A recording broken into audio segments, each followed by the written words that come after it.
Pour vous qui êtes informaticien, vous pouvez vous associer avec d'autres étudiants, pas forcément informaticiens, mais ça peut être des archivistes, ça peut être aussi des journalistes, et puis bon, voilà, vous mettez ensemble.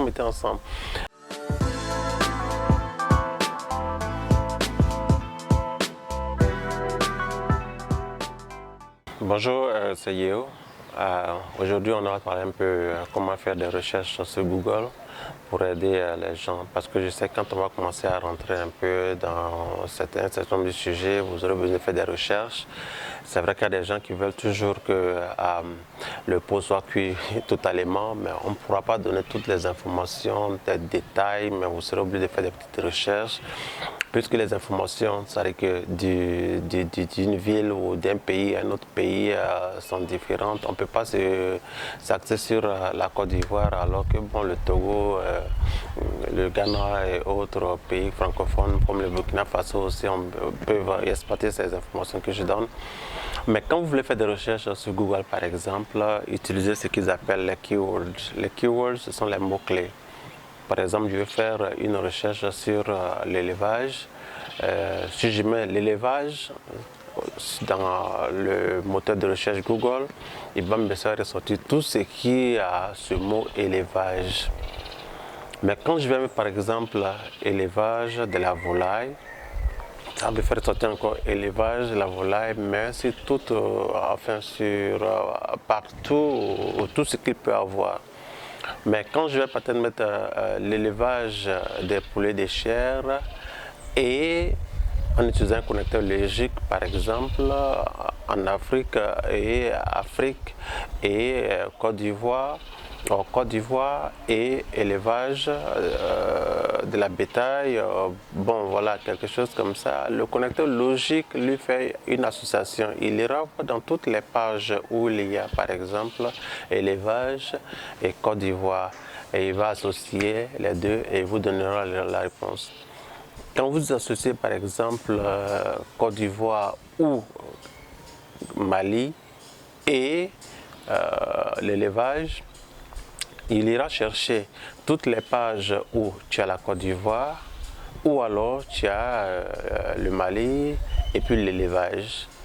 Mais si vous dites par exemple Côte d'Ivoire et Mali et élevage, il ira chercher toutes les pages où il aura ensemble la Côte d'Ivoire, le Mali, l'élevage et c'est ce qu'il va vous donner. Mais attention, là encore il y a un petit problème parce que le plus souvent Google nous donne des informations en fonction de l'utilisation de la page, de l'internet. Par exemple, il y a des cookies qui sont toujours enregistrés sur vos portables en fonction de votre activité. Et souvent, votre activité va certainement refléter, sinon va impacter un peu votre recherche. Ça veut dire que toi et moi, on est assis là, on met les mêmes keywords sur l'ordinateur, mais on n'a pas la même façon d'utiliser le site Google. En fait, tu auras des résultats peut-être qui seront un peu plus différents de moi. Le ranking, c'est-à-dire que peut-être que l'information qui est en première, qui est listée premièrement chez vous, ne sera pas aussi listée premièrement chez moi, peut-être à la 3e ou la 4e ligne. Bon, ça dépend un peu. Donc, si vous voulez faire des recherches, souvent utilisez les connecteurs logiques ou ça veut dire que soit ou l'autre et faire une addition. On doit forcément trouver les deux dans la page pour pouvoir vous afficher cela et ça vous donne plus de résultats nets. Voilà. Pourquoi cela c'est important? C'est parce que le plus souvent on a des gens qui veulent aller faire des recherches et ils ne savent pas, ils tapent, ils disent mais on ne trouve pas, mais je ne sais pas où trouver, j'ai essayé partout, mais bon en fait tu n'as pas vraiment utilisé ce qu'il faut utiliser, tu n'as pas utilisé les keywords, voilà pourquoi est-ce que tu ne trouves pas, sinon tout est là-bas. Si vous allez aussi, pour ceux qui sont étudiants ou élèves sur Google Scholar, c'est-à-dire que c'est la partie où on met plus tout ce qui est académique, vous allez trouver aussi plus d'informations sur les auteurs, les livres et tout ça. Seulement qu'il y a des livres qui seront payants, il y a des choses que vous allez devoir payer, il y en a qui sont gratuits, mais en général, tout ce qui est un peu plus académique est payant. Toutefois, vous pouvez utiliser aussi les librairies. vous demandez dans votre université s'ils ont l'accès à une librairie en ligne. Souvent, les universités déjà payent les frais pour que vous puissiez faire des recherches sur des librairies déjà en ligne. Vous pouvez le faire. Très bon projet aussi pour ceux qui suivent vraiment cela. Si vous êtes par exemple un étudiant en informatique, voilà quelque chose que vous pouvez penser à faire. Comment faire une base de données en ligne pour votre pays. Par exemple, je prends la Côte d'Ivoire et je sais que moi, mon problème, je n'arrive pas à avoir accès aux informations sur les bibliothèques internationales, ou alors je dois payer de l'argent alors que je n'ai pas d'argent. Certainement, il y a beaucoup de personnes dans la même situation que moi. Voilà ce que tu peux entreprendre. Fais une page ou alors un site, commence à collecter les informations de façon gratuite. Les gens peuvent publier sur ton site gratuitement. Collecte des informations.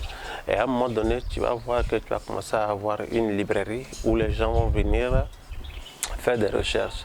Comment est-ce que tu pourras monétiser ce site? Au début, ferme les yeux, essaie de collecter le maximum d'articles, d'informations quand les gens viennent publier. Mais sois honnête avec toi-même en faisant des tris. Il faudrait qu'il y ait des règles de soumission. Il faudrait qu'il y ait les articles au moins se respectent un certain nombre de normes pour que ça soit plus ou moins académique et vérifié. Et quand vous aurez ces informations, par exemple, avec la quantité que vous pouvez donner aux gens et la crédibilité de l'information qui est sur votre base de données, les gens qui viendront par exemple faire des recherches, vous pouvez demander une contrepartie par exemple de 1000 francs par exemple par recherche, 500 francs par recherche ou 200 francs par recherche. C'est encore plus accessible par rapport à là où on paye un article à 20 $ ou peut-être à 10 €, 20 €. Mais vous demandez seulement que 200 francs ou 250 pour un étudiant pour faire des recherches sur votre base de données. Apparemment, c'est petit, mais imaginez un peu la fréquence des recherches. S'il y a au moins peut-être 1000 recherches par jour, vous avez 250 000. Si vous avez par exemple 1 million de recherches dans le mois, vous voyez ce que ça fait? 250 millions pour 200 francs la recherche.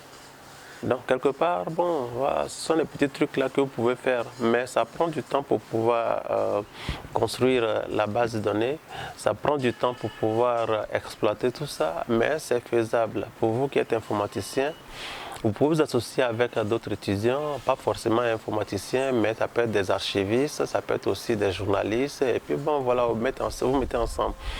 Ce qu'ils feront, chacun fera sa part. L'informaticien pourra s'occuper de ce qui est, j'allais dire, informatique, tout ce qui est website, le site. L'archiviste saura au moins classer les articles en fonction de la valeur, en fonction de l'ancienneté, en fonction d'un certain nombre de paramètres qu'ils ont à eux. Le journaliste, il va regarder un peu les articles qui ont un rapport avec ceci, bon, comment est-ce qu'il faut organiser et puis faire des suggestions à l'auteur, comment est-ce qu'il va falloir éditer ceci, cela. Bon, voilà, vous essayez de regarder, vous prenez un peu de personnes un peu par là et puis vous mettez ensemble. C'est un très gros projet, un projet qui est vraiment enrichissant si vous arrivez à le réaliser, mais bon, c'est pas facile du tout, mais c'est faisable. Quand on ne vous donne pas quelque chose, allez-y chercher. On ne vous donne pas l'occasion d'arriver sur quelque chose pour des moyens que vous n'avez pas créés. C'est cela l'entrepreneuriat. Rappelez-vous encore que l'information est très importante. Il y a des gens qui ont besoin de cette information. Et parce qu'ils n'ont pas l'information, ils ne peuvent rien faire. Je me rappelle bien quand on était en terminale, il y a des gens qui disaient par moment tel philosophe africain a dit ceci. Il n'existe pas nulle part ailleurs, mais il n'a pas la possibilité d'aller rechercher. Par exemple, sinon il y a l'écrivain Anta Diop, ou bien bon, Céline quelque chose là-bas, ou bien bon, on connaît Sédou, ou bien bon, voilà, Kwame disait que le pain qui a couché dans l'eau n'est pas blabla. Et puis bon, voilà, le professeur, comment il va vérifier? Il n'a aucun moyen de vérifier. Il est obligé de corriger ça comme ça aussi. Mais avec la technologie et les nouvelles, tout ce qu'on a appris, on sait qu'on peut éviter cela à la nouvelle génération. Donc, c'est un très bon projet pour vous qui souhaiterez certainement peut-être engager dans le système éducatif et puis académique pour pouvoir construire votre pays. Ce projet est réalisable aussi bien dans tous les pays africains et qui dit peut-être aussi en Occident. Si vous êtes en Occident, que vous avez les capacités, pourquoi ne pas aider votre pays en réalisant un truc pareil? Voilà. Donc chaque vidéo, on essaiera de donner un petit projet à la fin pour vous permettre de pouvoir avoir le maximum d'informations qu'il faut pour pouvoir le réaliser. Allez, merci.